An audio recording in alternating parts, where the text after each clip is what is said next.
M5S, tradotto uno per tutti e tutti per uno, dove l'uno è lui, l'unico, Beppe Grillo, il comico politico che ha dichiarato guerra ai politici comici, il guru dalla battuta acida usata a mo' di mannaia, e così anche il governo Renzi viene fatto a fette, stroncato, catalogato alla voce già visto, trito e ritrito come una vecchia soap opera. Gli interpreti del nuovo esecutivo in effetti somigliano per molti versi a quelli del governo Letta e anche il neo premier viene accusato di finto buonismo e condannato al girone infernale dei giovani vecchi senza alcun programma.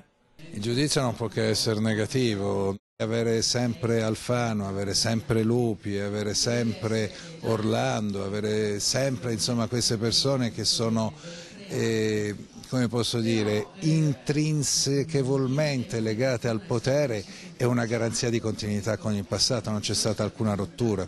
Dopo che il referendum aveva detto in maniera pubblicitaria non vogliamo che i partiti siano finanziari, è passata una legge che li rifinanzia con altre forme, ma il risultato è uguale. Allora Renzi, se avesse voluto, avrebbe potuto ordinare ai suoi deputati e senatori di bocciare quella legge.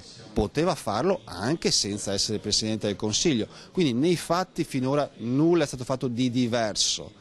Adesso vogliamo passare dalle parole ai fatti? Benissimo, siamo pronti, io mi auguro che passeremo ai fatti.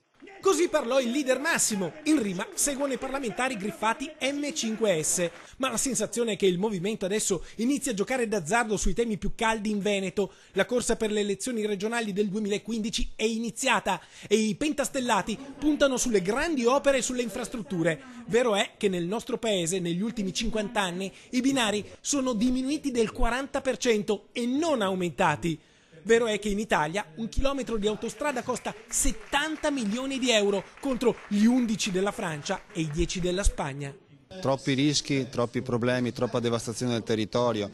Abbiamo bisogno di tante piccole opere di recupero del territorio, di quelle abbiamo bisogno. Nel mirino dei grillini la Nuova Romea, la Valdastico e la Pedemontana, opere definite inutili, come il governo Renzi, opere vantaggiose per le multinazionali e i poteri forti, come il governo Renzi.